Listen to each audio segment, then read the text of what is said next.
Shalom sahabat Bible Bee Channel yang dikasihi Tuhan kita Yesus Kristus. Puji Tuhan, saya senang sekali bisa bertemu lagi di channel ini.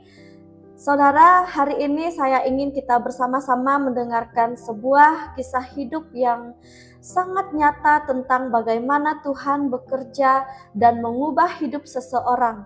Kita akan mendengarkan kesaksian seorang murtadin yang dulu dibesarkan dalam ketaatan, hidup dalam disiplin ibadah, dan dikenal sebagai pribadi yang sangat taat dan berpegang teguh pada keyakinannya. Namun di balik semuanya itu ada begitu banyak pertanyaan-pertanyaan yang besar yang terus mengusik hati, yaitu sebenarnya apa yang terjadi hingga seseorang berani mengambil keputusan iman yang begitu besar, bahkan disebut sebagai murtadin oleh sebagian orang. Jadi tanpa berlama-lama, langsung saja mari kita dengarkan kesaksiannya sampai selesai, dan saya berharap kita semua dapat mendengarkan kesaksian ini sampai selesai, jangan di skip, dan siapa tahu melalui kesaksian ini Tuhan juga sedang berbicara kepada hati kita semua. Selamat menyaksikan, Tuhan Yesus memberkati. Ya, Assalamualaikum, Shalom juga buat semua kekasih-kekasih Tuhan yang luar biasa. Ya, hari ini saya bersyukur kepada Tuhan. Semua tidak terlepas karena kebaikan Tuhan yang begitu dahsyat dan begitu luar biasa dalam kehidupan saya. Ya, sebelumnya saya perkenalkan diri saya. Saya adalah Eryani Kristi, atau nama pemberian dari orang tua saya sendiri adalah Handayani, dan Eryani Kristi adalah nama saya yang Tuhan pakai untuk memberitakan keselamatan, memberitakan Injil Kristus. Ya, sebelumnya saya terlahir dari seorang Muslim. Ya, saya asli orang Makassar. Bapak ibu saya asli orang Makassar, dan ibu saya adalah seorang haji. Bapak saya juga haji, tapi beliau sudah almarhum. Tahun 2024 beliau sudah kembali kepada rahmatullah. Ya, semua tidak terlepas karena kasih Tuhan yang luar biasa, yang begitu baik di dalam kehidupan saya. Ya, saya terlahir dari keluarga yang tidak mengenal Yesus Kristus. Ya, saya terlahir dari keluarga yang paham dan taat di dalam agama Muslim. Ya, karena bapak saya dari kecil juga mengajarkan saya ketaatan di dalam menjalankan ibadah, menjadi orang yang beragama. Ibu saya juga sebagai seorang wanita yang luar biasa, karena beliau juga membimbing saya dari kecil untuk hidup menjadi wanita yang soleh. Ya,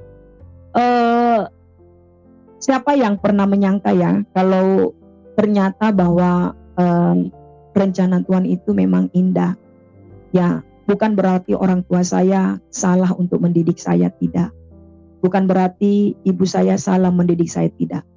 Karena pada dasarnya saya terlahir dari keluarga yang benar-benar hidup dalam ketaatan agama. Ya, dari kecil bagaimana orang tua mengajarkan saya mengaji, ya, mengenal Al-Quran, menjalankan ibadah, puasa, menjalankan sholat 5 waktu, ya, itu yang diajarkan oleh kedua orang tua saya. Tetapi apa yang saya alami bukan kebetulan, ya, bukan kebetulan, tetapi saya percaya ini adalah rencana dan kehendak Tuhan yang Maha Kuasa, yaitu Yesus Kristus.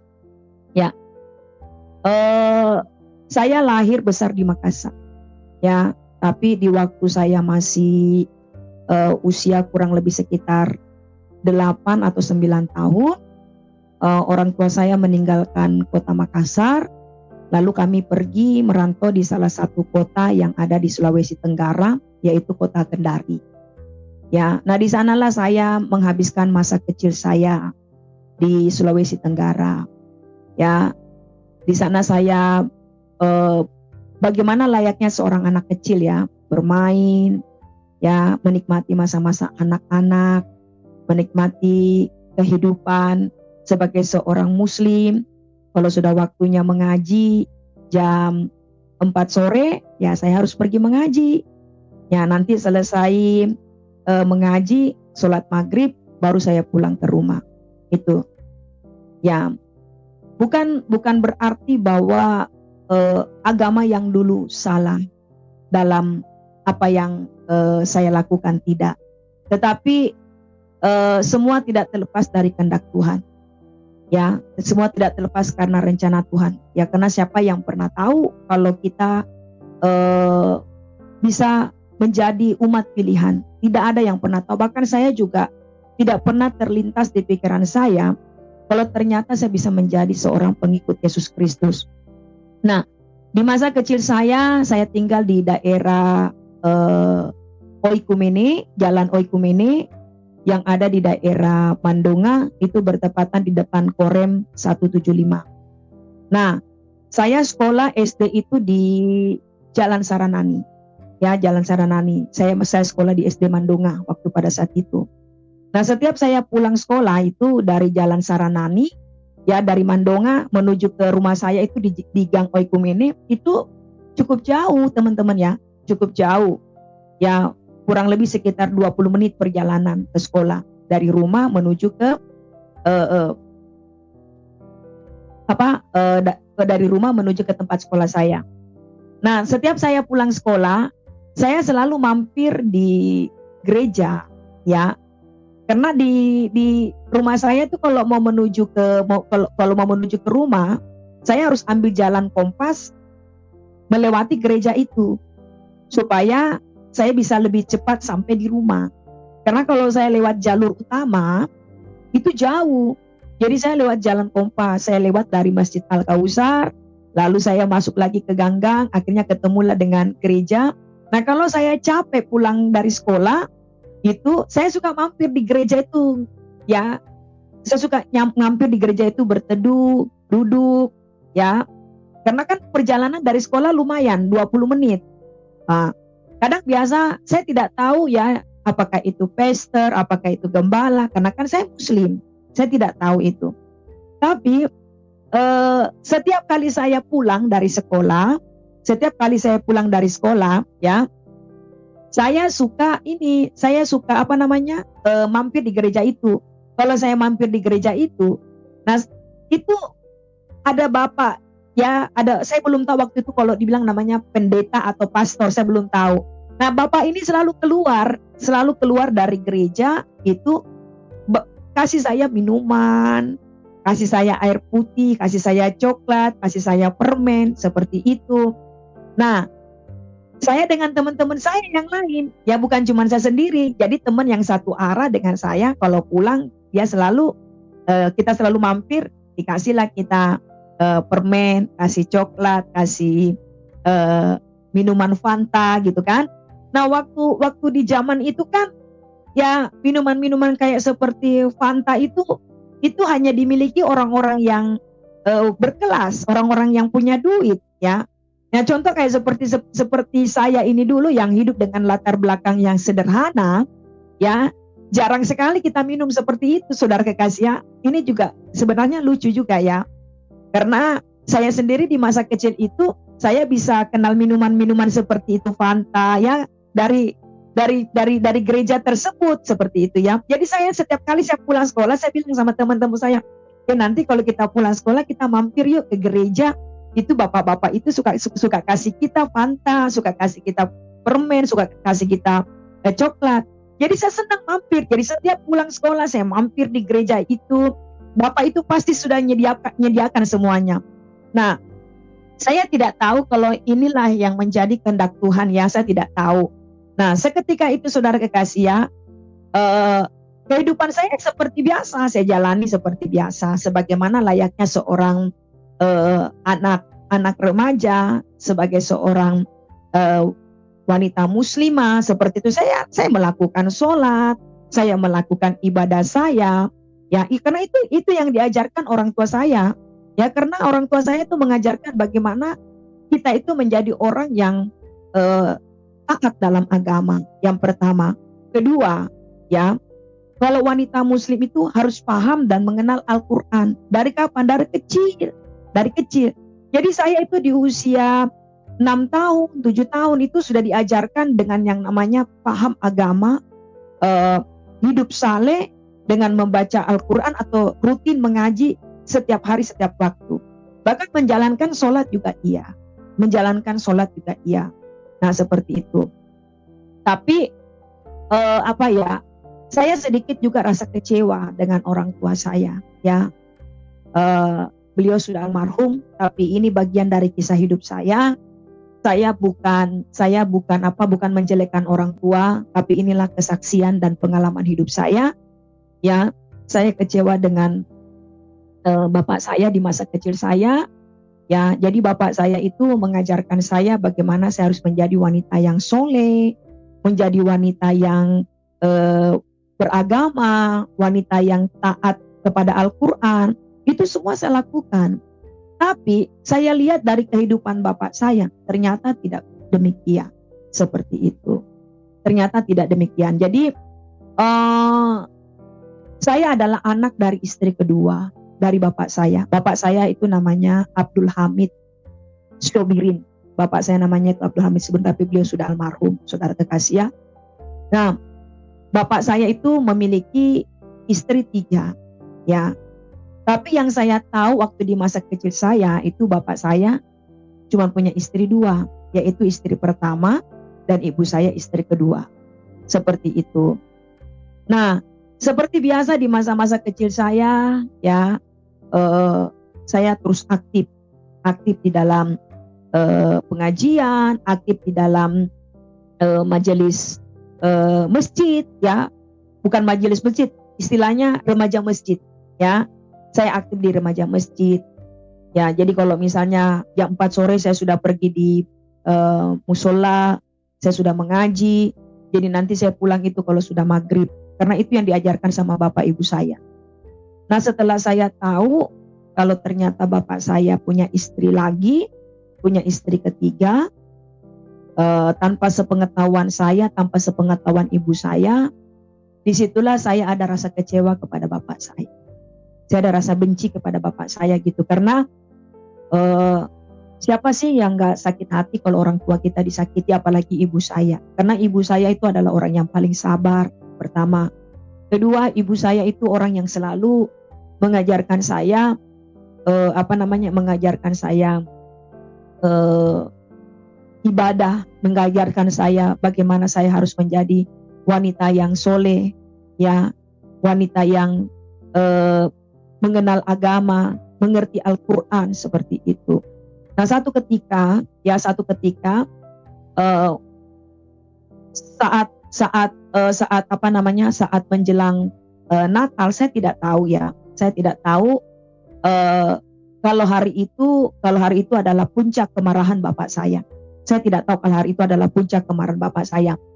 Jadi waktu itu bapak saya sedang menjalankan sholat maghrib, ya, sedang menjalankan ibadahnya sholat maghrib. Nah selesai dia sholat maghrib, ya saya ada di kamar. Kebetulan kamar saya kan bersebelahan dengan kamar bapak saya. Jadi bapak saya sholat di sebelah kamar, saya di sini, gitu. Nah sementara bapak saya lagi sholat, ya, saya menyanyikan lagu Natal. Ya. Saya bilang, selamat hari Natal, selamat hari Natal, selamat hari Natal dan tahun baru. Terus saya menyanyikan lagi malam kudus, karena bertepatan malam itu malam Natal. Jadi besoknya Natal, bapak saya maghrib sholat, saya menyanyi malam kudus di kamar saya. Nah saya tidak tahu kalau ternyata waktu pada saat saya menyanyikan itu mengganggu ibadah bapak saya. Akhirnya mungkin bapak saya tidak merasa nyaman waktu pada saat saya menyanyikan malam kudus. Ya saya ngerti apa teman-teman ya, saya kan masih usia 11 tahun kalau nggak salah, itu 11 apa 12 tahun. Ya saya nggak ngerti apa-apa ya, masa-masa itu masa-masa kecil, masa-masa remaja, masa-masa sedang aktif-aktifnya pengen taunya ini itu gitu kan. Nah saya nggak tahu kalau ternyata waktu pada saat saya menyanyikan malam kudus itu mengganggu sholat bapak saya. Akhirnya bapak saya mungkin dia buru-buru sholat atau bagaimana, saya nggak ngerti. Tiba-tiba dia masuk di dalam kamar, dia gulung itu sajadahnya, baru saya dipukul pakai sajadahnya. kurang ajar kamu, anak durhaka, anak kafir. Saya kaget teman-teman, karena saya lagi baring, baru saya lagi nyanyikan malam kudus, sunyi senyap. Ternyata begitu bapak saya datang, dia gulung itu sajadahnya, dia pukul saya setengah mati. Saya kaget teman-teman, ya saya kaget. Jadi saya bilang gini, Bapak kenapa? Kenapa Bapak pukul saya? Akhirnya di situ bapak saya melontarkan amarahnya, kamu kurang ajar. Itu tidak boleh kamu nyanyikan itu. Itu lagu orang kafir. Apa artinya kafir? Saya nggak ngerti Pak. Saya nggak tahu itu apa artinya kafir. Itu. Dia bilang tidak boleh. Kita orang Islam tidak boleh menyanyikan lagu itu. Itu bukan lagu kita. Itu lagu orang kafir. Kamu tidak boleh menyanyikan itu. Kamu sudah mengganggu sholatnya Bapak. Akhirnya bapak saya marah. Saudara kekasih, saya harus mengalami yang namanya penyiksaan dari bapak saya itu di usia 11 tahun kalau saya nggak salah, seperti itu. Nah waktu itu saudara kekasih ya, waktu itu sempat saya distrap. Jadi saya itu distrap karena bapak saya kan itu orangnya dia paham agama, dia pelaku ibadah, tapi dia juga kalau menghukum nggak main-main teman-teman, nggak main-main saudara kekasih ya. Jadi saya distrap di usia 11 tahun itu saya disuruh berdiri satu kaki terus pegang kuping. Ya itu betis saya habis dipukulin pakai rotan. Kurang ajar kamu katanya. Kamu dapat lagu itu dari mana? Tidak ada yang ngajar saya bilang. Tidak ada Pak, tidak ada. Itu saya cuma menyanyikan lagu ini, apa yang salah Pak? Gitu. Akhirnya ibu saya marah. Saya juga sempat kecewa dengan ibu saya karena saya tidak salah apa-apa. Saya hanya menyanyikan lagu Selamat Natal. Saya dipukul dengan bapak saya dihukum dengan bapak saya. Ibu saya juga tidak bela saya. Seharusnya kan ibu saya bertanya kepada saya. Ibu saya bertanya, kenapa, ada apa? Tapi ibu saya malah diam. Malah ibu saya bilang begini, makanya kamu itu jangan sembarang nyanyiin lagu begitu. Itu bukan lagu orang Islam, itu lagu orang Kristen. Kamu tidak boleh nyanyikan itu lagu orang kafir. Ya saya umur di 11 tahun mana ngerti artinya kafir, saya nggak tahu. Akhirnya saya ada rasa kecewa dengan orang tua saya ada rasa kecewa dengan bapak saya. Nah ditambah lagi, setelah saya tahu kalau bapak saya ternyata memiliki istri lagi. Jadi bapak saya punya istri 3, tapi istri yang ketiga ini gak diketahui oleh ibu saya, gak diketahui oleh saya. Akhirnya setelah itu pun juga saya tahu kalau bapak saya itu punya istri baru lagi, kalau bapak saya itu punya anak lagi dari istrinya yang ketiga, itu bukan dari siapa-siapa, dari tetangga yang pernah melihat bapak saya ada di satu tempat, seperti itu. Ya memang sih dalam latar ekonomi ya keluarga saya tidak kaya ya, tapi cukup ya, saya bilang cukup karena waktu pada saat itu kalau saya tidak salah tahun 91 atau tahun 90 kalau saya tidak salah ya, bapak saya itu bekerja di salah satu perusahaan yang cukup ternama yang ada di daerah Makassar, saudara kekasih. Karena bapak saya adalah seorang kontraktor, kebetulan dia adalah kepala teknisi alat berat, ya kepala teknisi alat berat yang bergerak di bidang alat berat seperti beko, ya seperti eskavator. Nah bapak saya itu kepala teknisinya. Nah kebetulan bapak saya juga itu adalah orang yang paham dan mengerti alat tersebut. Jadi setiap ada kerusakan alat-alat berat, bapak saya pasti dipanggil untuk membetulkan alat-alat berat itu di tahun 90. Nah, waktu pada saat itu mungkin teknisi alat-alat itu masih kurang. Nah, bapak saya adalah salah satu kepala teknisi alat berat. Nah, ya otomatis lah saudara Bapak Ibu tahu kan kalau orang yang kerja seperti itu, apalagi dia yang selalu dicari dengan perusahaan-perusahaan besar untuk menjadi mekanik sebagai alat berat tersebut, otomatis uangnya banyak ya. Hidup berlimpah seperti itu. Nah, memang bapak saya itu suka keluar daerah, ya. Jadi di mana ada proyek, di mana ada proyek yang menggunakan alat-alat berat seperti eskavator, seperti dozer, ya, bapak saya selalu dikirim di situ untuk menjadi sebagai kepala mekanik seperti alat-alat tersebut, gitu kan. Nah, karena seringnya bapak saya keluar daerah, jadi saya sebagai anak ibu saya, ya kita pikir ya semuanya aman-aman saja, saudara kekasih ya. Nah, satu ketika ya bapak saya izin bilang dia akan berangkat ke satu daerah yang namanya Ranome itu yang ada di Sulawesi Tenggara. Gitu. Karena zaman dulu itu tahun-tahun 90-an saudara kekasih ya. Di Kendari itu tempatnya masih jarang penduduk. Ya. Bahkan kalau yang sekarang jadi kabupaten, dulu itu desa terpencil. Seperti itu. Nah, jadi bapak saya itu selalu aja keluar daerah. Nah, satu ketika saya lagi belanja di warung, tiba-tiba pemilik warung ini bilang, "Bapakmu ada di mana?" Saya bilang, "Bapak saya nggak ada, bapak saya lagi di luar kota," seperti itu. Dia bilang, "Sudah berapa lama bapakmu di luar kota?" "Sudah lama," saya bilang begitu, "sudah lama."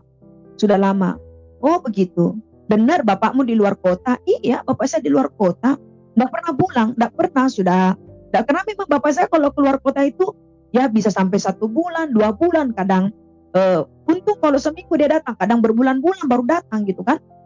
Nah, sampai satu ketika saya lagi belanja, ini yang punya warung ini tanya lagi, "Bagaimana bapakmu? Ya, masih ada, sudah pulang? Belum?" Gitu. Terus dia bilang sama saya, "Yang ku bilang-bilang dengan bapakmu ya. Bapak, yang ku bilang-bilang, saya lihat bapakmu ada di sini. Dia boncengan, dia bawa anak kecil. Ada perempuan juga dia bonceng, siapa itu?" Saya bilang, "Saya tidak tahu, bapakku tuh pergi di luar kota." Gitu. Dia bilang, "Iya, coba aku tanya mama." Nah, saya tanya mama, jadi saya pulang dari warung, saya tanya saya punya ibu, "Mak, katanya bapak ada di sini, ada yang lihat mak, dia bonceng anak-anak, terus ada juga perempuan dia bonceng." Nah, akhirnya mama saya bilang, "Tidak mungkin, kan bapak lagi di luar kota." "Tapi tidak, ini mak, tetangga yang ngomong ini yang punya warung ngomong ini." Gitu.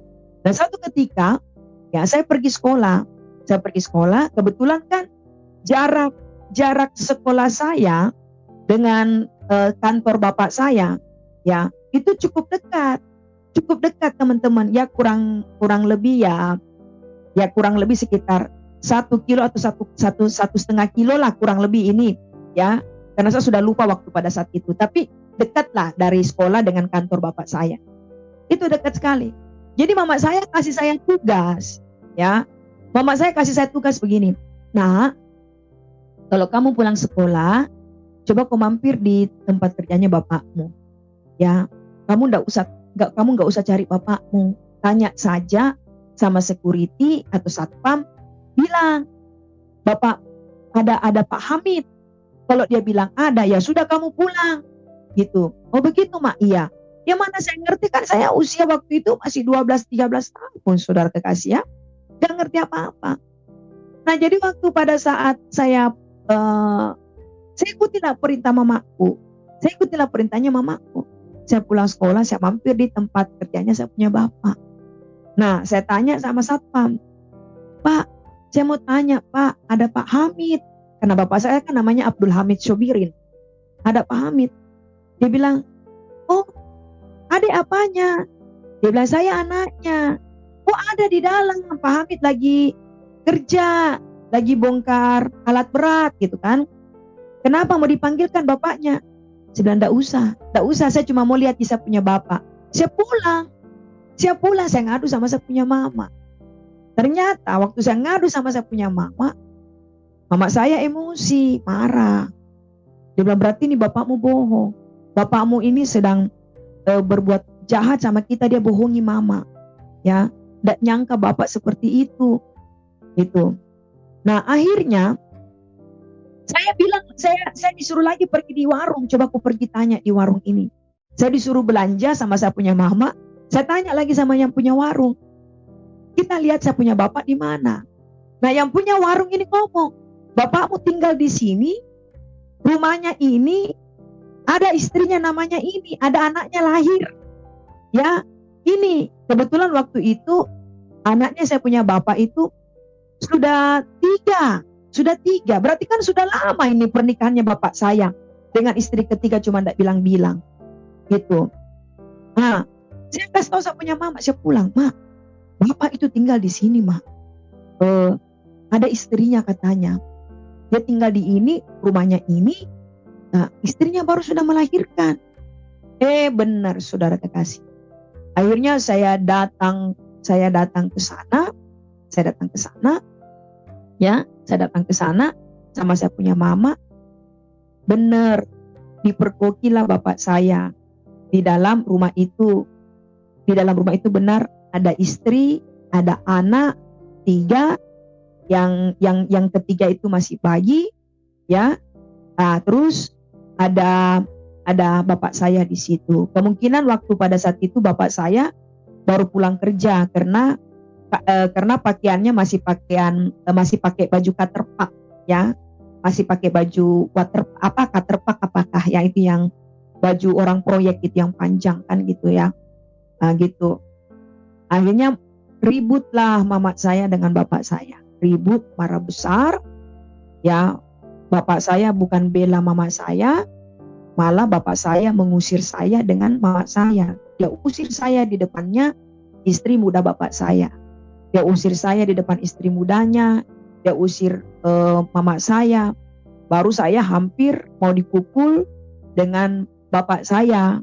Ya, hampir mau dipukul dengan bapak saya. Mama saya marah. Ya, mama saya marah. Akhirnya pulanglah kita. Di situ saya melihat ibu saya dengan perasaan yang hancur, kecewa.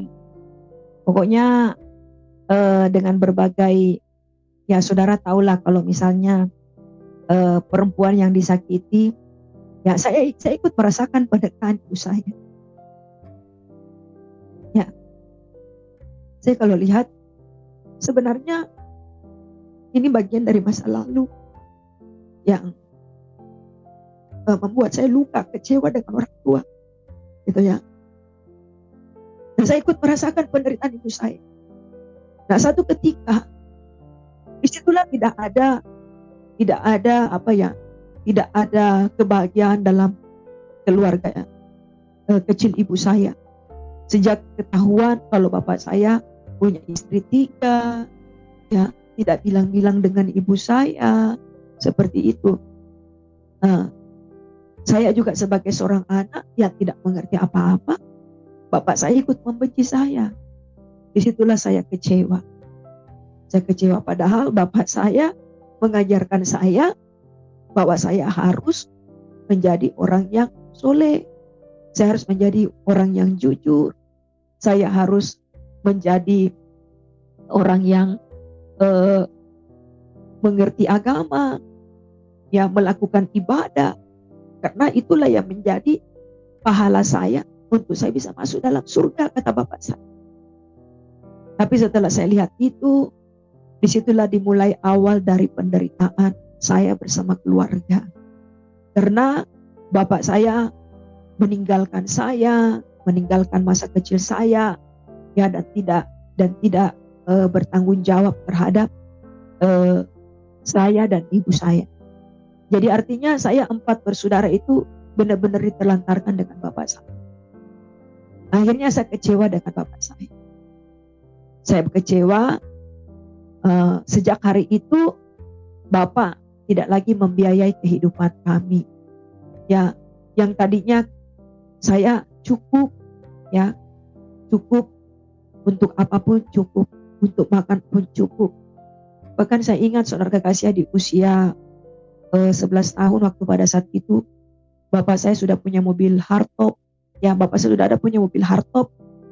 Ya, kami rasakan itu namanya naik mobil hardtop, saudara kekasih, ya. Ternyata waktu pada saat bapak saya ketahuan dia punya istri ketiga, ya, bukannya malah dia mengaku salah, malah dia meninggalkan kita, ya, malah dia malah dia melantarkan saya. Padahal kan dia sebagai imam, dia yang selalu memimpin sholat, dia yang selalu memimpin ibadah. Ya, agama saya yang dulu, saya tidak pernah menyalahkan agama saya yang dulu, tidak pernah menyalahkan agama saya dulu. Ya, karena saya juga pernah memuliakan Nabi Muhammad Sallallahu Alaihi Wasallam. Saya juga pernah menyembah Allah Subhanahu Wa Taala. Saya tidak pernah menyalahkan agama saya dulu. Tapi saya melihat bagaimana kehidupan, keadaan orang tua saya yang tidak bisa menjadi tauladan buat saya sebagai seorang anak. Ya, nah disitulah saya merasakan yang namanya penderitaan di masa kecil. Penderitaan di masa kecil, akhirnya ibu saya untuk menghidupi saya dengan 4 orang anaknya, itu ibu saya harus bekerja sebagai seorang pembantu rumah tangga. Ya. Jadi kalau pagi ibu saya bekerja sebagai ART di rumah orang, pulang sore, saya pulang sekolah, saya di rumah nemenin adik-adik saya. Seperti itu. Nah, dengan adanya seperti ini, saya ada rasa kecewa. Seperti itu, rasa kecewa. Kok katanya harus rajin sholat, tapi dia sendiri ibadahnya seperti itu, tidak membiayai saya, melantarkan saya. Itu lama, saudara kekasih. Dari usia saya 13 tahun, itu saya nanti ketemu lagi kembali dengan bapak saya setelah saya sudah berumah tangga. Setelah saya berumah tangga. Nah, saya melihat bagaimana sisi penderitaan ibu saya. Saya melihat bagaimana sisi kehidupan sisi kehidupan ibu saya yang benar-benar ditinggalkan dengan suami yang tidak bertanggung jawab.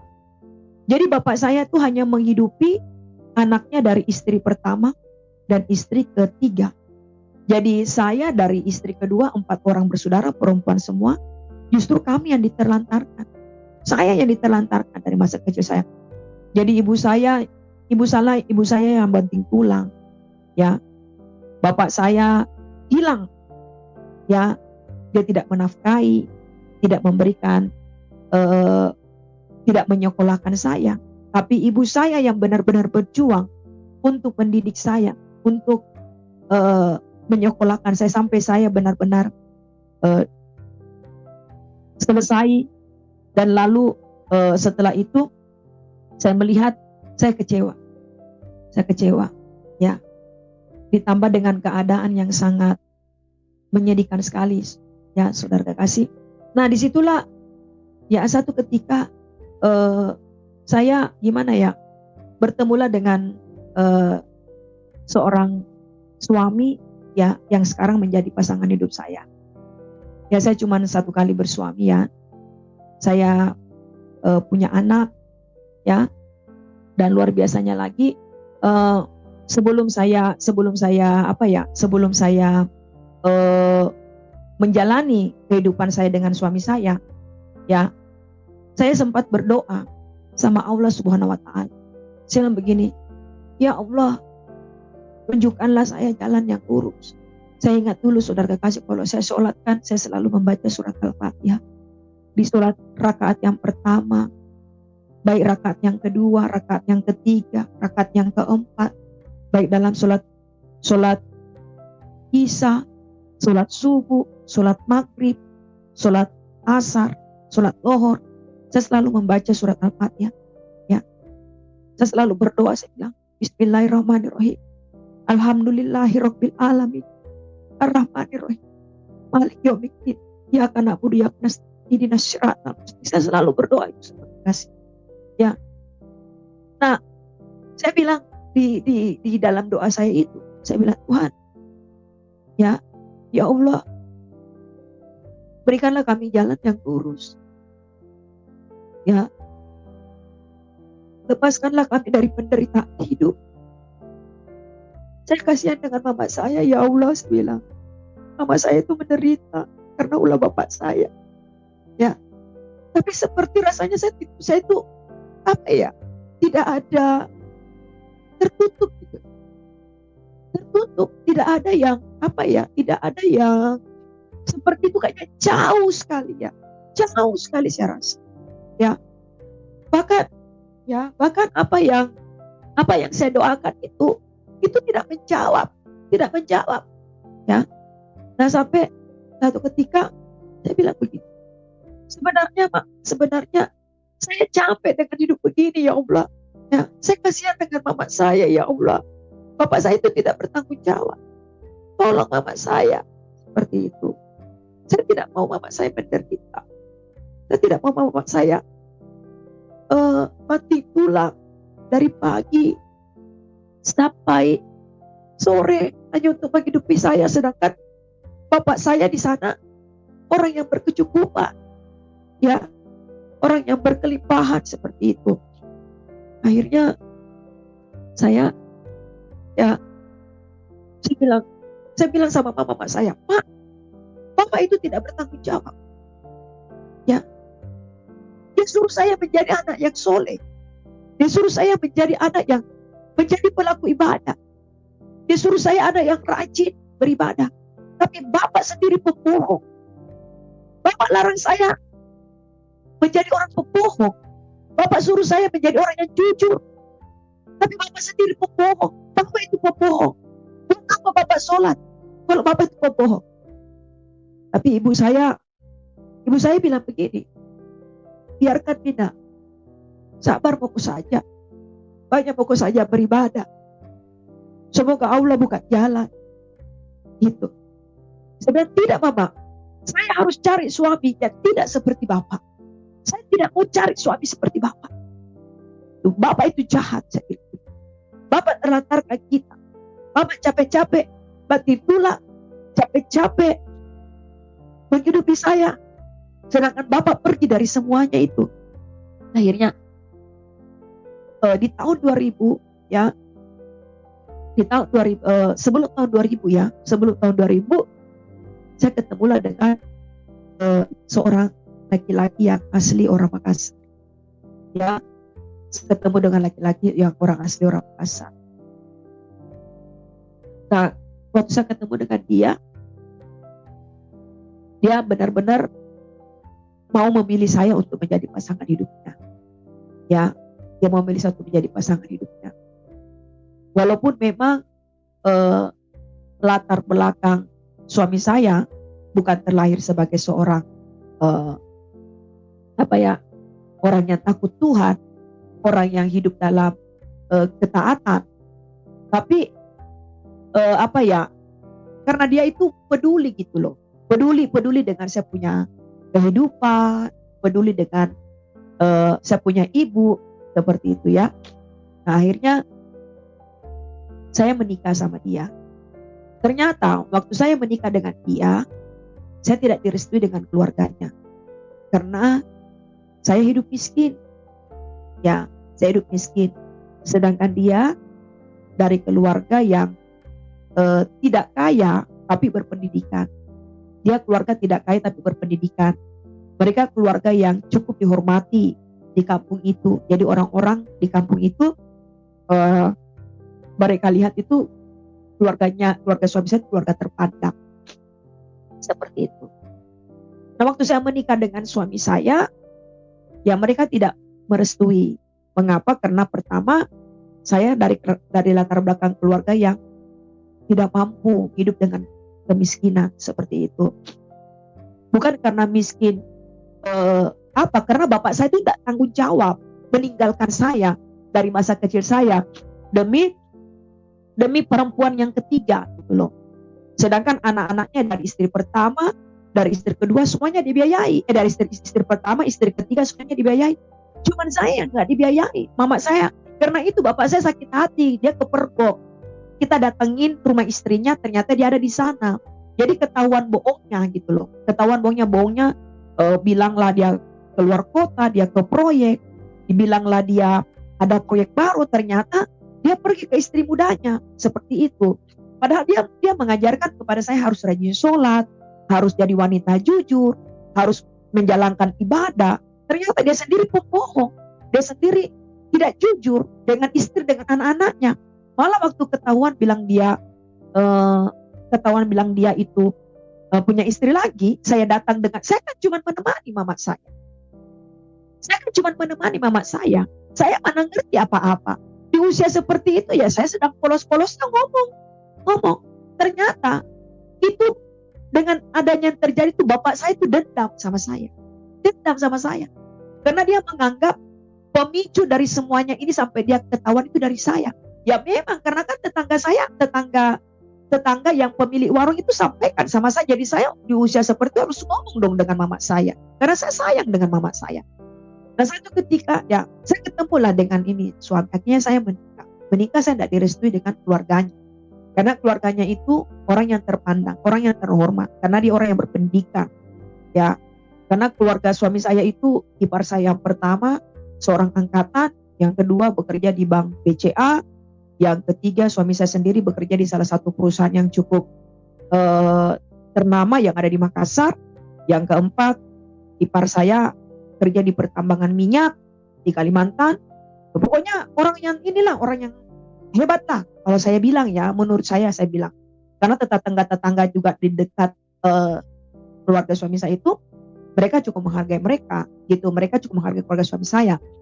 Nah ternyata saya pikir bahwa apa yang saya lakukan itu semuanya adalah apa yang saya pikir lakukan semuanya itu adalah baik gitu loh, baik menurut saya. Tapi ternyata bagi mereka itu saya ini tidak baik. Keluarga suami saya itu saya ini tidak baik. Saya ini bukan orang yang baik. Karena apa? Miskin itu ya, miskin, terus gak jelas bapaknya di mana, seperti itu. Karena waktu saya menikah dengan keluarga suami saya ya, tidak ada bapak sebagai wali. Yang menjadi wali itu cuma ibu saya dan kakek saya. Bapak dari ibu saya itu yang menjadi wali dalam pernikahan saya. Bapak saya tidak ada, jadi disitulah saya dipandang rendah. Ya, jadi itulah yang membuat saya juga kecewa dalam kehidupan keluarga suami saya. Nah, ditambah lagi dengan suami saya, ya, katanya dia keluarga yang percaya kepada Yesus. Ternyata dia hidupnya juga tidak sesuai dengan firman Tuhan. Tidak bisa membimbing saya sebagai seorang istri, sebagai seorang imam. Justru suami saya ya berlaku jahat sama saya. Akhirnya di situ saya kecewa.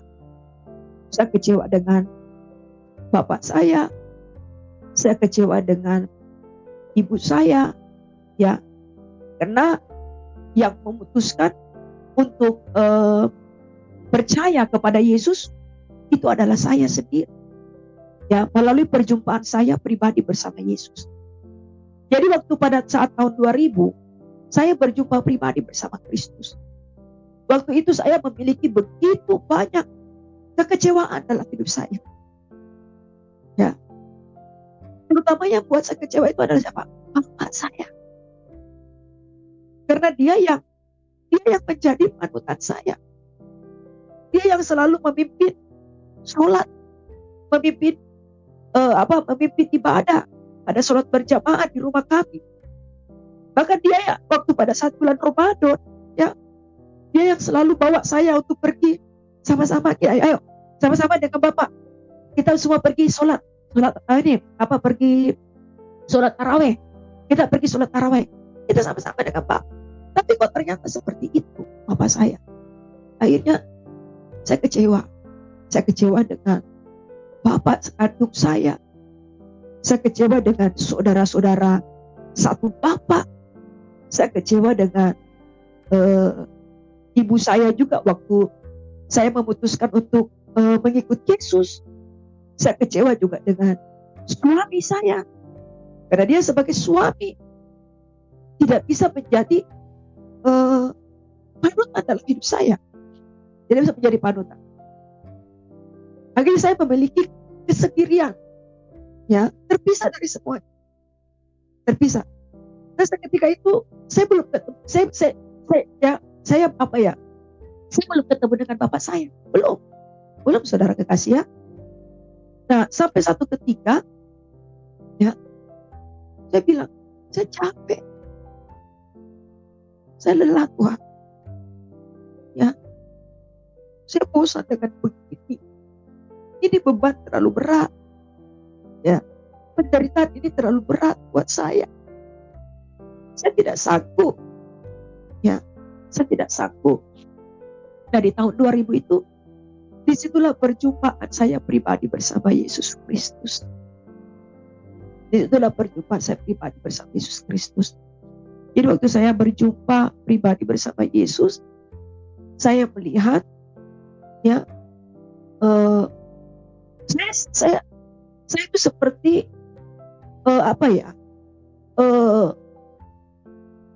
saya melihat bagaimana sosok itu dia datang menghampiri hidup saya, sebagaimana waktu dia disalibkan di Bukit Golgota. Jadi kalau teman-teman dia, bagaimana keadaannya dia disalibkan di Bukit Golgota, begitulah dia datang dalam hidup saya. Begitulah dia datang dalam hidup saya. Nah waktu itu saya diusir dengan bapak saya. Saya diusir dengan bapak saya, ya, karena bapak saya tidak terima. Saya memutuskan untuk meninggalkan keimanan saya. Tidak terima. Saya bilang begitu. Tapi saya rela. Saya bilang, gak apa-apa, Ma. Kalau Mama usir saya, Mama benci saya, tidak apa-apa, Ma. Tidak apa-apa. Ini menjadi keputusan saya. Nah waktu saya lihat Yesus datang, ya, dalam keadaan waktu dia di Bukit Golgota, itu saya di situ sebenarnya sedang mengalami penderitaan yang sangat yang sangat secara manusia itu kayaknya saya tidak sanggup lagi Tuhan. Saya tidak sanggup lagi dengan seperti ini. Nah, saya lihat Yesus datang. Waktu dia datang, tapi waktu dia datang itu luar biasanya, ya saudara kekasih, dia tidak memberikan roh ketakutan sama saya. Tidak ada rasa takut. Saya cuma bengong begini. Siapa ini? Saya cuma bilang dalam hati saya, siapa dia datang?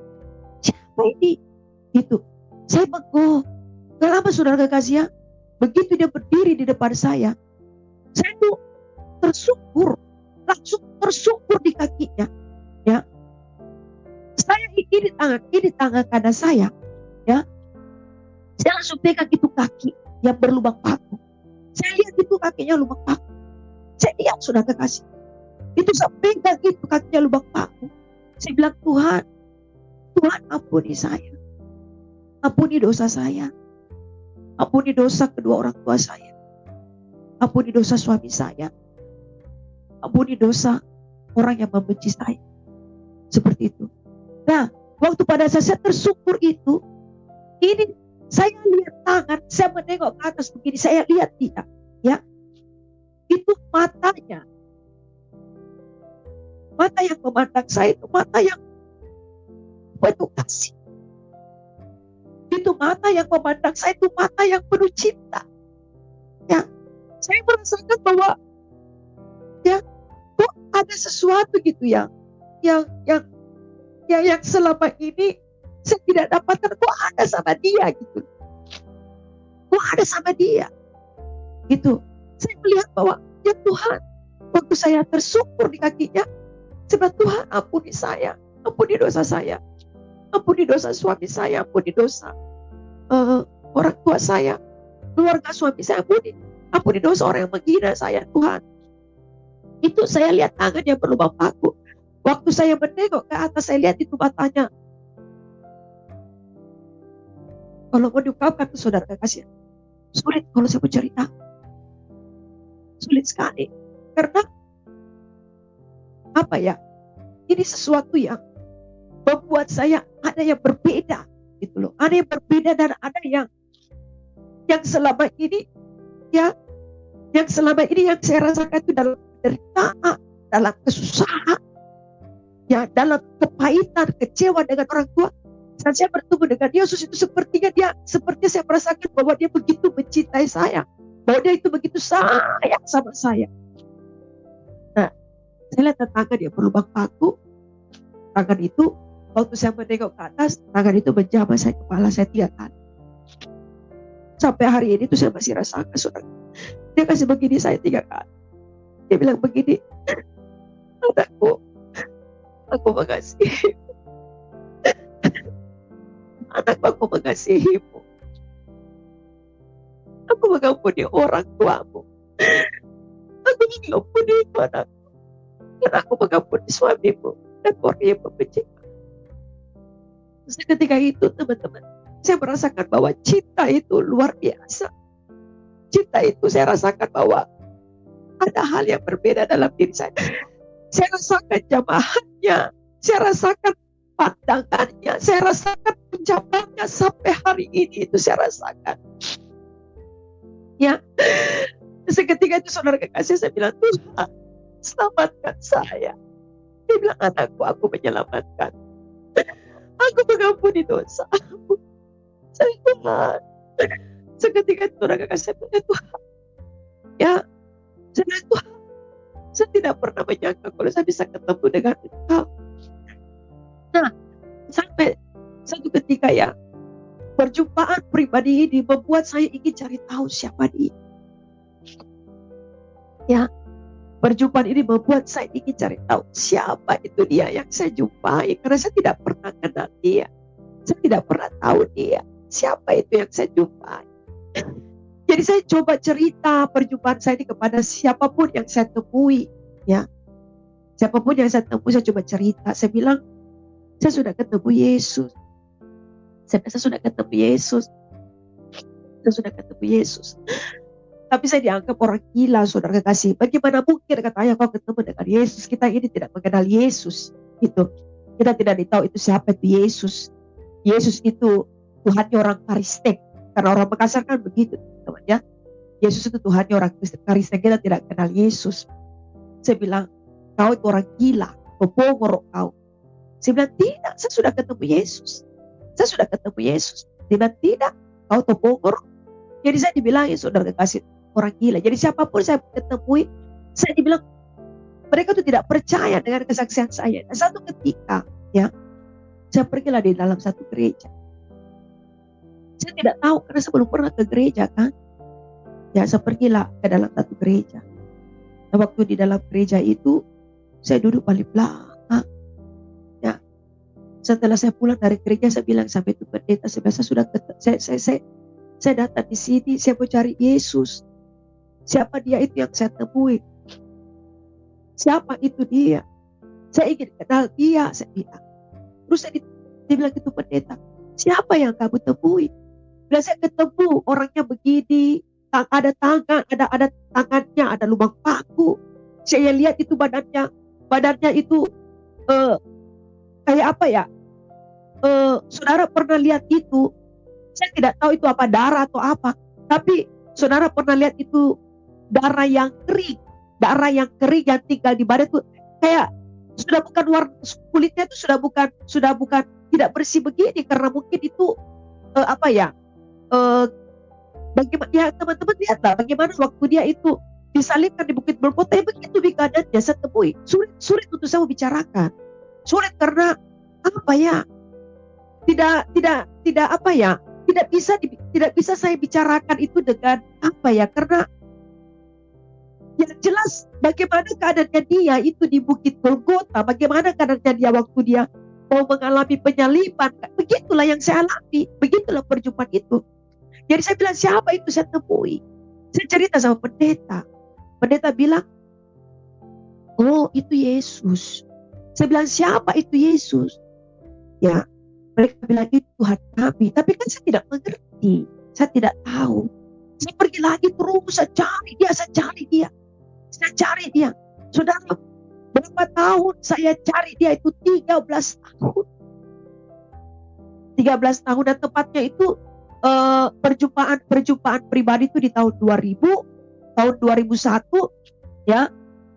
Saya dibaptis lah.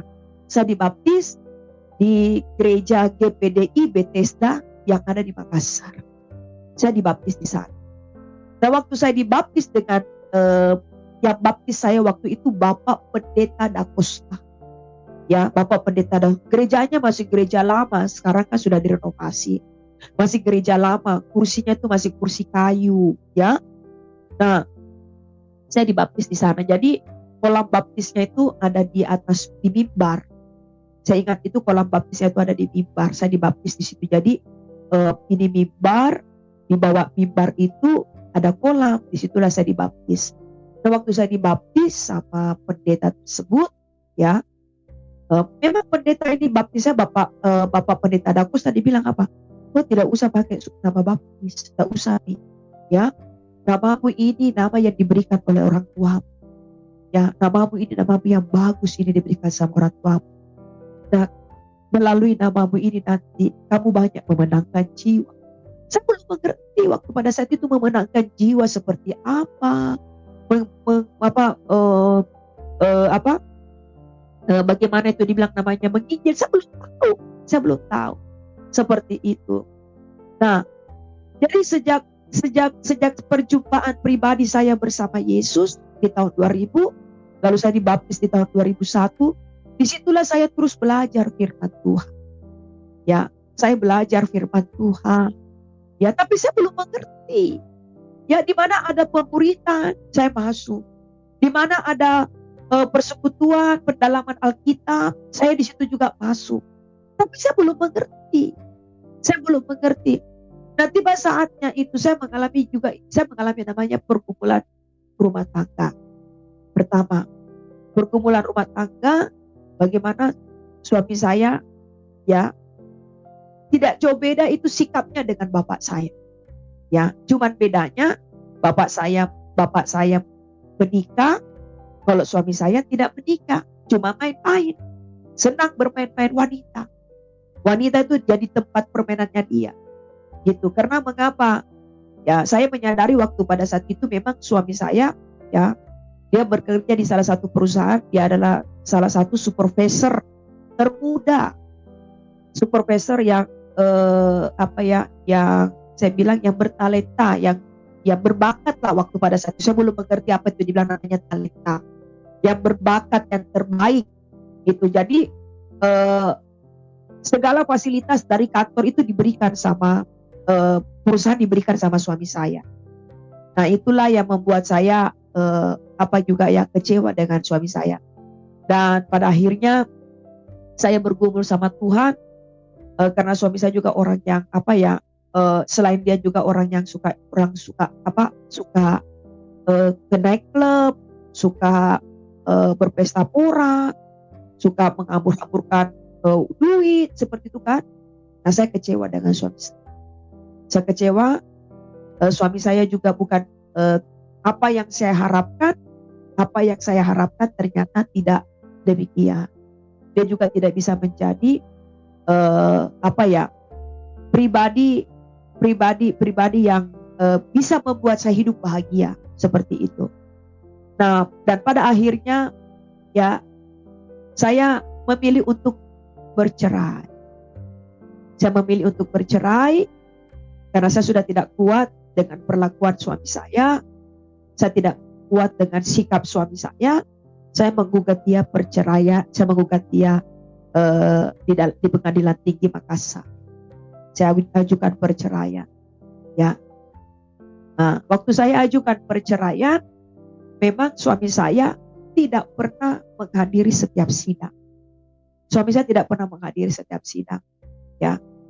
Bahkan ibu saya juga mendukung perceraian saya, karena ibu saya bilang begini, ya, masuk tomo kok keriste, suamimu juga modelnya begitu, lebih baik tinggalkan.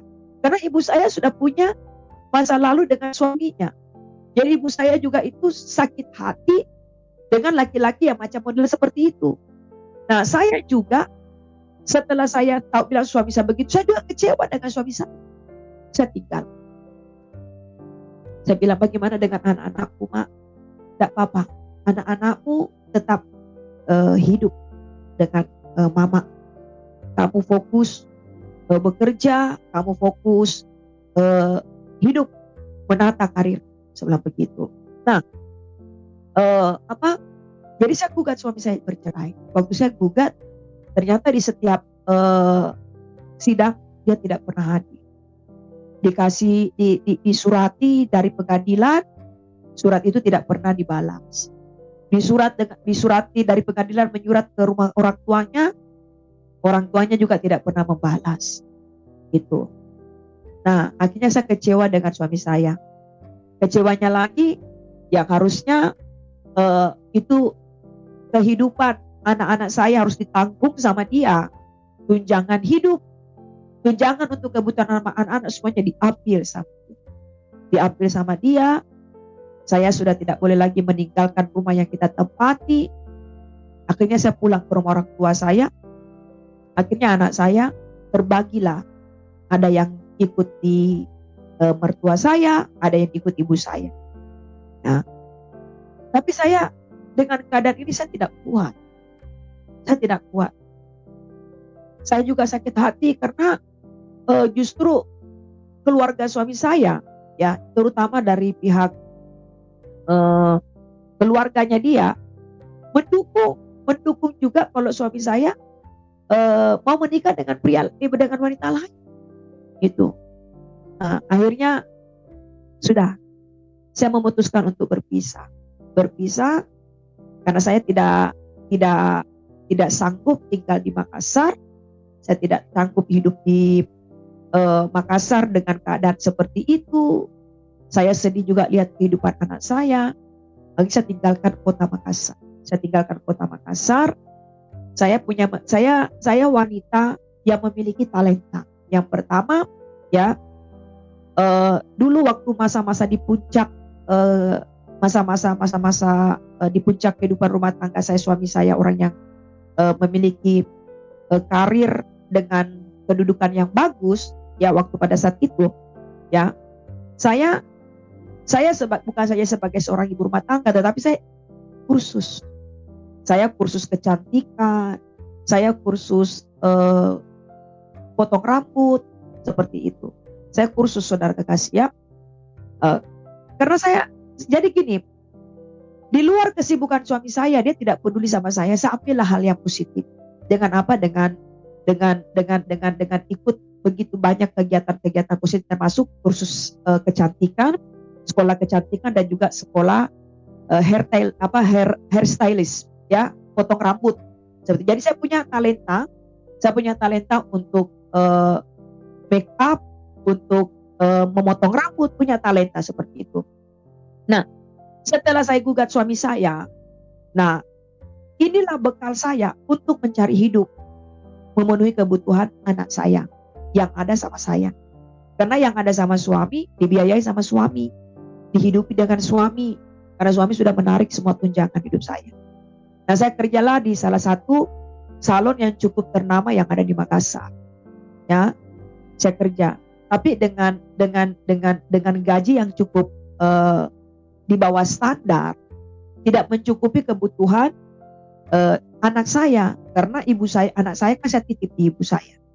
Itu belum kebutuhan saya, belum kebutuhan ibu anak saya. Kalau saya bilang sama suami saya, anakmu ini membutuhkan biaya hidup, itu nggak pernah digubri sama dia, nggak pernah dijawab.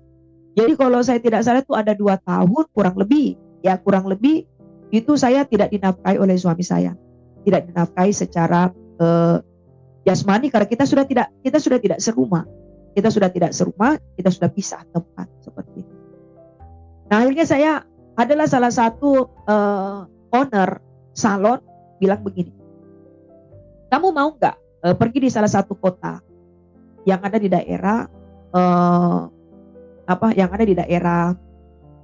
Mumere, ya, yang ada dari Mumere, NTT. Saya bilang, ngapain di sana? Dia bilang, di sana kita butuh hairstylist seperti kamu, ya, butuh hairstylist bisa make up seperti kamu. Karena banyak di sana orang senang nyalon, tapi tidak ada pegawai yang seahli kamu seperti itu. Jadi saya bilang, oke, saya siap ke sana, tapi bagaimana dengan transportasi saya? Transportasimu ditanggung, gitu. Terus kamu dikasih gaji melebihi dari sini. Kamu ada gaji pokok, belum lagi bonus-bonusnya. Oh ya udah. Akhirnya saya ngomonglah sama ibu saya, Mak, bagaimana mak? Ya, eh, mak bagaimana mak? Kalau saya berangkat tinggalkan Makassar, di sana ada salon yang membutuhkan talenta yang bisa make up, bisa catok, bisa bonding, bisa potong, bisa semuanya. Mama saya pergi aja. Terus anak saya gimana? Gak apa-apa, habis. Akhirnya saya pergi. Saya pergi, saudara kekasih ya. Saya kerja di sana, ketemulah dengan owner sana. Saya kerja di sana, ya. Saya kerja. Memang benar, saudara kekasih ya. Salon itu ramai setiap hari. Salon itu ramai. Mereka entahkah itu rebonding, entahkah itu potong rambut, ramai, saudara kekasih. Nah, kebetulan ada owner ya, yang sering sekali masuk ke dalam salon itu. Ya, saya nggak tahu ini owner dari mana. Owner dalam perusahaan apa saya tidak mau, tapi pemilik salon bilang itu pelanggan tetap. Jadi kamu harus servis dia baik-baik. Oh ya, oke. Jadi saya dia nggak mau pakai tenaga lain. Dia maunya saya. Jadi kalau untuk nyatok rambutnya dia, untuk hair dryer rambutnya dia, harus saya. Tidak mau yang lain karena dia cocok dengan saya. Seperti itu. Ya sudah. Akhirnya ya, satu ketika dia sudah kenal baik dengan saya ini, pelanggan tetap ini sudah kenal baik sama saya karena dia nggak mau sama orang lain. Dia ajaklah saya. Dia bilang begini, kamu mau nggak kerja tambahan? Dia tanya dulu, berapa gajimu di sini? Saya bilang gaji saya di sini sekian. Ada bonus? Ya bonus ada tapi nggak banyak. Titip dapat setiap hari dari pelanggan-pelanggan salon itu, yang potong, yang rebonding, itu selalu ada. Itu makan saya ditanggung dengan owner gitu. Tempat tinggal juga ditanggung sama owner. Itu cukup gak buat kebutuhan kamu? Saya bilang kalau untuk kebutuhan saya pribadi cukup, tapi kalau untuk kebutuhan saya dan anak saya di Makassar jelas minus. Saya bilang begitu. Akhirnya dia bilang begini, kamu mau gak kerja di tempat saya? Saya bilang kerja apa? Gitu kan. Dia bilang saya adalah owner salah satu klub yang ada di daerah tersebut. Saya tidak usah sebutkan ya. Terus saya bilang, oh begitu, jadi apa? Saya bilang jadi apa? Dia tanya, usia kamu berapa? Waktu itu usia saya 27 masuk 28 tahun. Usia 27. Ya, saya bilang gitu. Saya 27 dan 28 tahun. Dia bilang, oh masih muda ya? Iya. Bilang gitu. Kamu mau kerja di tempat saya? Tapi kerjanya gampang kok. Dia bilang, dia tanya dulu tutup salon jam berapa? Saya bilang tutup salon jam 9 malam. Karena kita kan dibagi shift. Buka jam 8 pagi, ya sip-sipan seperti itu. Dia bilang, oh ya gitu ya? Iya. Ya udah, kalau kamu mau bisa kok. Karena tempat kerja saya, klubnya dia kan juga bukanya jam 9 malam. Seperti itu. Jadi saya tanya dulu, jadi apa di sana? Jadi apa? Dia bilang, saat ini klubnya itu gak ada maminya. Karena waktu itu kan usia saya 27 tahun dan saya juga sudah punya anak. Ya kamu jadi mami aja. Saya lagi butuh mami nih. Saya bilang, saya gak ngerti, saya gak bisa. Saya gak punya pengalaman di sana, saya bilang begitu. Saya gak punya. Udah gak apa-apa, nanti saya ajarin kamu. Ya, kamu bisa make up. Ya, karena saya itu memang orangnya dari dulu, dari zaman saya gadis. Ya, dari zaman gadis sampai sekarang hobi rambut panjang. Memang saya suka rambut panjang. Senang sekali saya rambut panjang. Nah, dia bilang rambutmu panjang. Kamu bisa lah. Ayo. Saya bilang begitu. Sebentar dulu, gajinya berapa? Aja dia hitung. Saya kasih kamu gaji pokok sekian. Saya kasih gaji pokok kamu sekian. Terus kamu yang ada namanya bonus sekian. Oke. Akhirnya saya ngomonglah sama owner pemilik salon. Ya, pemilik salon bilang begini, bisa, kalau kamu mau kerja aja bisa. Soalnya dia juga di sini, saya juga nggak bisa larang. Soalnya dia itu pelanggan tetap di sini, pelanggan tetap di sini. Kalau memang kamu mau, silahkan. Tapi bagaimana? Kamu bisa nggak? Katanya jam 3 pagi udah pulang, jam 2 paling lama. Ya udah terserah. Tapi memang nggak pernah lewat dari jam 3 pagi, jam 2 itu setengah 3 naik klubnya udah tutup seperti itu. Jadi saya kerjalah di sana. Saya kerja di sana. Memang waktu pertama saya masuk sepi sekali. Sepi sekali itu klub, ya tidak ada pengunjung, ya bahkan ladies yang sudah disiapkan dengan nightclub itu kadang mereka tidak ada tamu gitu kan, tidak ada tamu, sepi sekali, sepi karena memang dia dikenal nightclub yang cukup sepi. Beda dengan nightclub yang lain gitu rame, dia memang sepi. Padahal dari mohon maaf ya, saya hanya menceritakan kisah kesaksian saya di masa lalu. Padahal kalau dilihat dari tempat cukup strategis, cukup bagus, cukup tidak mewah tapi bagus ya seperti itu. Tapi sepi. Nah setelah saya bekerja di sana 1 bulan, ya gemparlah nightclub itu. Gemparlah nightclub itu kalau mami dari klub ini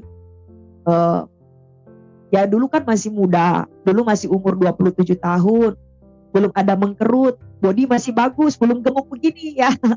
Jadi mereka bilang, nih ada mami di sana yang cantik orangnya gitu ya. Menurut mereka ya, saya tidak memuji dia tapi menurut mereka cantik orangnya, orangnya begini katanya gitu. Akhirnya dari mulut ke mulut, nightclub itu rame, saudara kekasih, rame. Dan pada akhirnya nightclub itu para tamu-tamu yang masuk mereka lebih senang ngobrol sama saya, mereka lebih senang saya temani mereka dibanding ladies mereka, dibanding para ladies yang sudah saya siapkan, gitu. Yang sudah mereka tak mau. Jadi rame lah. Yang seharusnya nightclub ini dalam 1 hari itu, dalam 1 malam itu pemasukan cuma sekian puluh juta. Setelah saya bekerja di sana, saya masuk 1 bulan di sana, nightclub ini bisa pemasukan itu bisa ratusan juta dalam 1 minggu, ya ratusan juta sampai dalam 1 minggu. Karena tamu-tamu itu bilang, kami lebih suka maminya, daripada daripada ladiesnya. Jadi kadang biasa jam 2, jam 9 malam itu nightclub buka, ya tamu-tamu itu sudah buka nota untuk saya. Tamu-tamu itu sudah buka nota untuk saya, ya.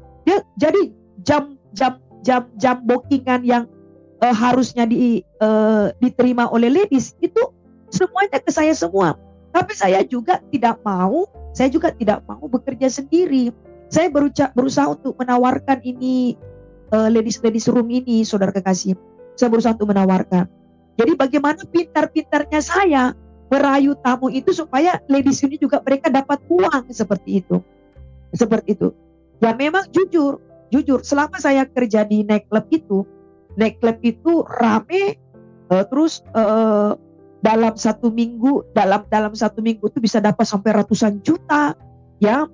Bahkan kalau dibilang uang, jujur saya berkelipat uang. Saya punya uang. Karena apa?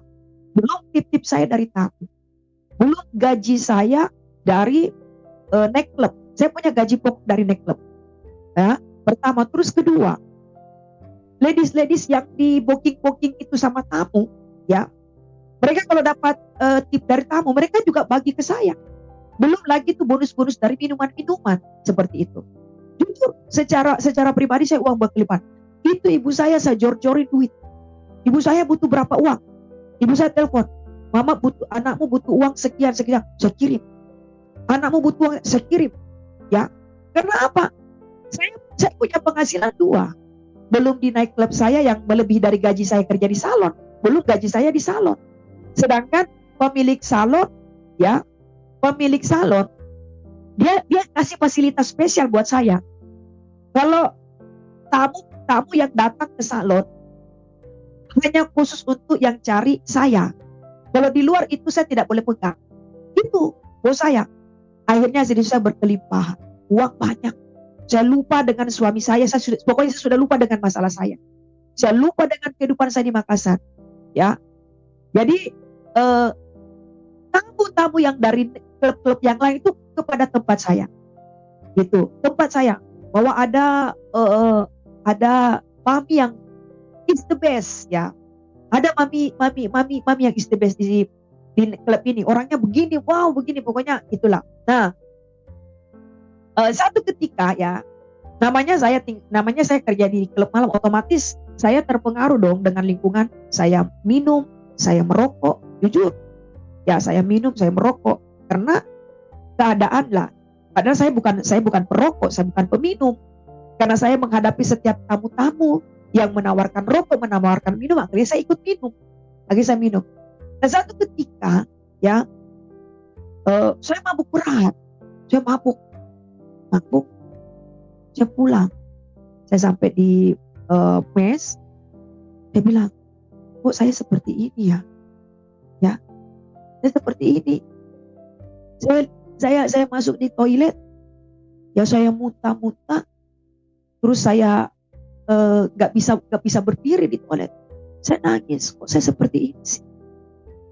Ya, saya kan dulu nggak begini. Saya bilang, saya dulu nggak begini. Hidup saya nggak begini. Kok saya bisa jadi perokok, jadi minum? Ya, tapi kalau untuk jenis obat-obatan yang lain saya tidak. Ya, saya juga hampir bunuh diri saya. Jadi saya di sini saya punya garis-garis tangan, ya, karena kecewa dengan kehidupan, saya hampir bunuh diri saya. Jadi ini bukan karena saya melakukan hidup di dalam mohon maaf, obat-obatan, tidak, tapi karena saya kecewa dengan, saya menyakiti diri saya sendiri. Kok saya seperti ini? Ya, kenapa ini bisa terjadi seperti itu? Ya, akhirnya saya tiba-tiba saya bisa berdiri dari kloset, dari mabuk saya. Saya masuk di kamar, saya tidur, saya telepon. Zaman itu masih HP Sony Ericsson, saudara kasih ya. Zaman itu saya sudah pakai HP Sony Ericsson. Ya. Nah, seketika itu saya sampai bilang, kok saya seperti ini? Saya menangis. Saya bilang, kok saya begini? Ya, padahal saya sudah ketemu sama Yesus. Kok saya begini? Ya, ketika dari hati kecil saya itu seperti ada suara yang bicara gitu. Seperti ada suara yang bicara. Telepon suamiku. Dia suamiku. Telepon dia. Saya bilang, saya telepon gak sih ya? Gak usah deh. Dia kan sudah tidak tahu nomor saya. Saya sudah ganti nomor. Tapi jujur, nomornya itu masih saya ikat ke kepala. Saya ikat. Tapi di dalam hati kecil ini, hubungi sekarang. Saya berusaha. Hubungi gak ya? Hubungi. Saya hubungi. Akhirnya waktu saya hubungi, dia angkat. Saya tanya kabarnya. Bagaimana kabarmu? Dia bilang, saya sakit. Ternyata suami saya sakit. Saudara gak kasih ya. Dia sudah tidak beberapa hari sudah tidak masuk proyek. Dia sakit. Saya bilang, kamu sekarang tugas di mana? Dia bilang, dia sekarang tugas di Jakarta. Tugas di Jakarta. Oh, seperti itu. Ya. Dia tanya saya, kamu di mana? Saya bilang, saya ada di satu tempat. Ya. Saya ada di daerah Bumere. Saya di sana. Dia tanya, kamu kerja di mana? Saya jujur, saudara kasih. Saya orangnya gak suka bohong. Ya, karena saya membenci kebohongan. Awalnya saya benci kebohongan itu dari bapak saya. Bapak saya mengajarkan kejujuran, tapi bapak saya pembohong. Jadi saya jujur. Saya kerja begini. Akhirnya suami saya marah besar. Saya bilang sama suami saya, kamu marah, saya tidak jadi masalah. Yang buat saya seperti ini kamu, saya bilang. Yang buat saya seperti ini kamu. Ya, kalau memang kamu mau selesaikan, ayo hadapi pengadilan, saya bilang. Kita bercerai. Tapi pada akhirnya suami saya bilang begini, tidak, saya tidak mau bercerai sama kamu. Terus, kamu mau apa? Saya bilang. Kamu mau apa? Kamu tinggalkan itu tempat, kamu harus kembali sama saya. Semua tidak bisa. Saya sudah terikat kontrak kerja di sini. Kalau saya keluar sebelum selesai kontrak kerja saya bilang, saya harus bayar penalti. Dia bilang, kamu harus bayar berapa? Saya bilang, saya harus bayar 25 juta. Kalau saya belum keluar, kalau saya belum menyelesaikan kontrak baru saya keluar. Suami saya bingung, 25 juta ngambil duit di mana? Padahal kan tunjangan saya, tunjangan hidup anak saya itu udah diambil dia sama semuanya. Harusnya dia punya duit dong. Ya, jadi saya bilang begini, oke, kalau kamu tidak punya duit berarti saya tidak pergi dari sini. Nah, satu ketika, ya 1 minggu kemudian tiba-tiba ada salah satu, ya dia oknum, ya dia punya jabatan, dia punya pangkat, dia kenal saya dari orang, ya dia telepon saya, dia dapat nomor saya dari orang, dia telepon saya. Ini dengan Mbak Yani, ya saya. Mbak, saya buka nota ya buat Mbak. Saya bilang, oke, jam berapa? Jam sekian. Sampai jam sekian. Oke. Akhirnya mulailah berjalan. Jadi kalau tamu buka nota, uang itu sudah masuk. Sudah berjalan. Time saya itu sudah berjalan. Ya. Sebenarnya ini bukan untuk saya, harusnya untuk ladies. Tapi karena tamu lebih senang sama saya dibanding ladies, jadi saya juga bermain bagaimana juga ini para ladies room ini mereka juga bisa mendapatkan uang. Mereka juga bisa dapatkan bookingan dari para tamu yang mau minum mau apa. Akhirnya oke, saya pulang dari salon, saya masuk jam 11, ya saya lihat, saya masuk dulu ke ladies room, saya lihat sudah berapa orang yang sudah ladies ini sudah berapa orang yang sudah terbooking. Oke. Akhirnya saya temuilah tamu yang sudah menunggu saya di VIP gitu. Jadi waktu tamu yang sudah menunggu saya di VIP, mereka datang dengan beberapa pejabat, dengan beberapa aparat, ya mereka datang. Akhirnya saya ketemu ngobrol sama dia. Ternyata dia kaget kalau saya orang Makassar. Dia kaget kalau saya orang Makassar. Dia juga orang Makassar. Dia tanya, kenapa kau bisa ada di sini? Akhirnya saya ngomong sama dia. Dia bilang, kamu punya anak? Punya. Kamu punya suami? Punya. Saya lagi problem dengan suami. Saya lagi mengajukan perceraian, tapi sampai hari ini digantung. Gitu. Akhirnya oknum tersebut bilang begini, terus apa yang saya bisa bantu kamu? Saya bisa bantu kamu karena kita sama-sama dari Makassar. Kebetulan dia tugas di situ. Kebetulan dia juga cukup berpengaruh di daerah tersebut. Karena dia ada salah satu oknum yang punya jabatan, punya pangkat. Saya bilang, bawa saya keluar dari sini. Dia bilang, kapan kamu mau keluar? Saya bilang, saya masih terikat kontrak. Kalau saya keluar, karena kan waktu itu masih 6 bulan berjalan. Kalau saya keluar, saya bisa kena penalti kalau belum menyelesaikan kontrak. Tapi kalau saya selesaikan kontrak baru saya keluar, bisa. Dia bilang, bisa. Saya kenal ownernya ini. Mereka tahu saya. Kapan kamu keluar? Saya bilang, tergantung Bapak. Baik. Akhirnya Bapak itu ngomonglah dengan pemilik klub untuk membawa saya keluar dari situ. Ya, membawa keluar saya dari situ. Sebenarnya pemilik klub gak kasih karena saya masih terikat kontrak, dan selama saya bekerja di sana sangat menguntungkan banyak bagi klub tersebut, termasuk ladies itu mereka juga semuanya berlimpah duit, berlimpah uang seperti itu. Akhirnya saya keluar dari situ. akhirnya oknum tersebut ngomong dengan pemilik. Dia bilang, ya sudah kalau begitu, kalau memang mau diambil dengan oknum tersebut, saya dilepas. Nah waktu saya dilepas, oknum itu bilang begini, kamu saya taruh di sini. Saya akan siapkan tiket pesawat kamu, ya, dan kamu besok akan berangkat. Tapi ingat, setelah kamu tiba di Makassar, kamu akan dijemput dengan orangnya dia, ya orangnya dia ibarat kata oknum juga, tapi dibawanya dia, dibawa pangkatnya dia. Kamu akan dijemput sama dia, dan dia yang akan antar kamu sampai ke rumah. Setelah itu barulah dia akan kembali sesudah lepas tanggung jawab. Ya. Jadi oknum tersebut ini, dialah yang mengeluarkan saya dari klub itu, dialah juga yang membiayai tiket pesawat saya. Lalu saya tiba di Makassar, saya dijemput dengan bawahannya dia, lalu saya dibawa ke rumah orang tua saya. Dan sejak hari itu saya tinggalkan kota itu. Nah saya telepon suami saya bilang saya sudah ada di Makassar. Dia bilang, terus sekarang kamu di mana? Dia bilang di rumahnya orang tua.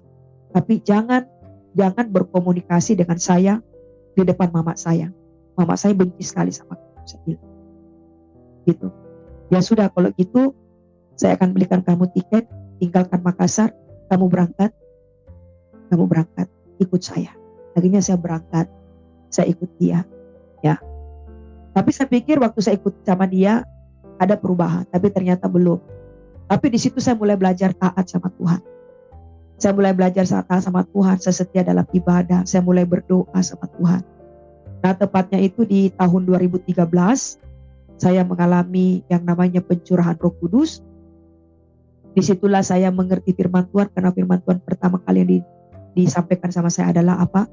Jadilah saksiku dari Yerusalem, Yudea sampai ke Samaria. Itu dan aku akan menyertaiku sampai kesudahan zaman.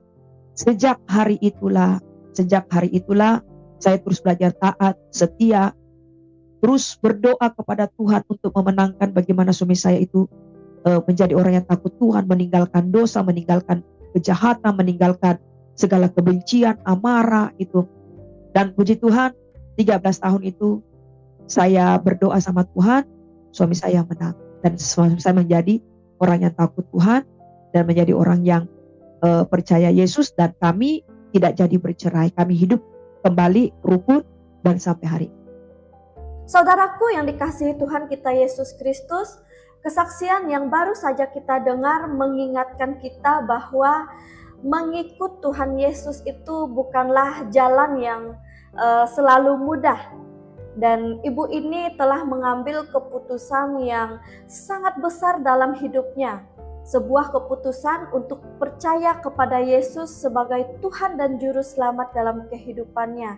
Ini keputusan yang mungkin membuatnya harus menghadapi banyak tantangan, banyak penolakan, bahkan kehilangan banyak hal.